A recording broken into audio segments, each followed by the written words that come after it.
К актуальным данным по коронавирусу. Один летальный случай прибавился на выходных. Погибших от болезни теперь 85.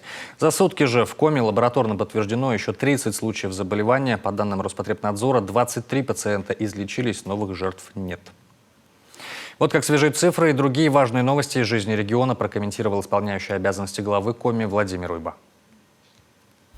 Уважаемые жители республики, добрый день. Продолжаю информировать вас о ситуации. И первое, с чего я хочу начать, это очень важно. Сегодня произошла встреча с президентом России Владимиром Владимировичем Путиным, которая состоялась в режиме видеоконференции.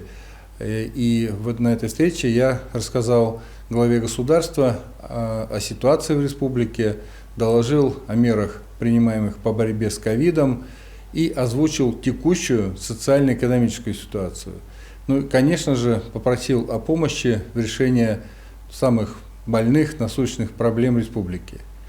Какие это проблемы? Это первое – состояние дорог. Второе – это переселение из аварийного жилья. Необходимость системного решения проблем в здравоохранении и образовании. Также озвучил очень серьезную проблему с недополучением бюджетом республики налогов в связи с пандемией и снижением цен на углеводороды. Еще один вопрос, который обсудил с президентом, это столетие республики. Я попросил о выделении финансирования на реконструкцию театра оперы и балета и на набережную реки Сысола в Сыктывкаре. Надо сказать, что Владимир Владимирович Путин очень, на мой взгляд, очень тепло и очень внимательно выслушал все просьбы, которые я рассказал, о которых я сообщил президенту, и подчеркнул, что федеральный центр окажет поддержку республике и поручил отработать озвученные вопросы с правительством России.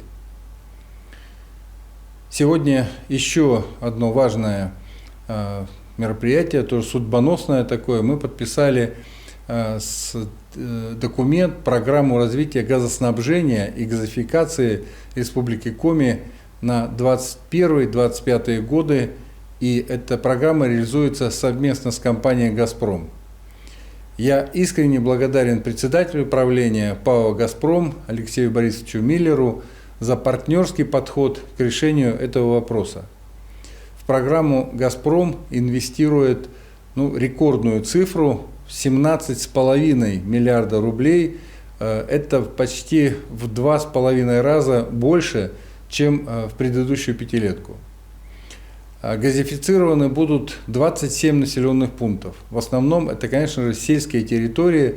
Это вот как раз те территории, проезжая и общаясь с жителями этих территорий, я слышал просто нижайшую просьбу для того, чтобы как можно быстрее газ пришел на эти территории. Для жителей переход на газ – это, конечно же, существенное улучшение качества жизни, экономия на энергоресурсах. Продолжаю проводить встречи с общественностью. Сегодня встретился с представителями экологических организаций республики. Хочу сказать, что во время поездок по городам и районам увидел, что для людей вопросы экологии являются очень актуальными. И в первую очередь это, конечно, удаление твердых бытовых отходов, вопросы размещения на территории новых добывающих предприятий.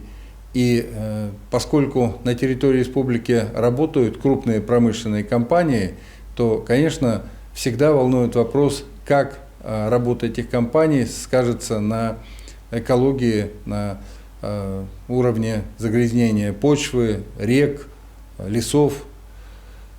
Сегодня на встрече прозвучало очень много дельных предложений, в их числе создание Республиканского экологического совета.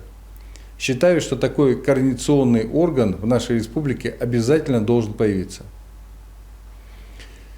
Завтра мы начинаем учебный год в традиционном формате, и с 1 сентября в образовательные учреждения республики пойдет 191 тысяча человек. Это дошколята, школьники и студенты.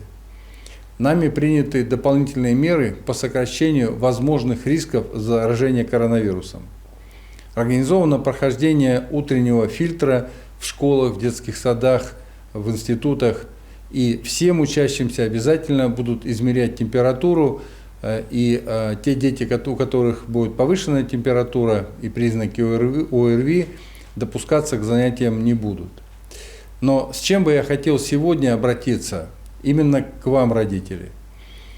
Это просьба организовать домашний фильтр. Почему домашний фильтр, когда я только что сказал, что фильтр будет в школе? Ну, потому что когда ребенок пришел уже в школу с температурой, то он, конечно, пообщавшись, прежде чем ему измерят вот на школьном фильтре, он, конечно же, заразит, потому что ОРВИ – это очень контагиозная инфекция, и грипп, и ковид, заразит еще нескольких детей.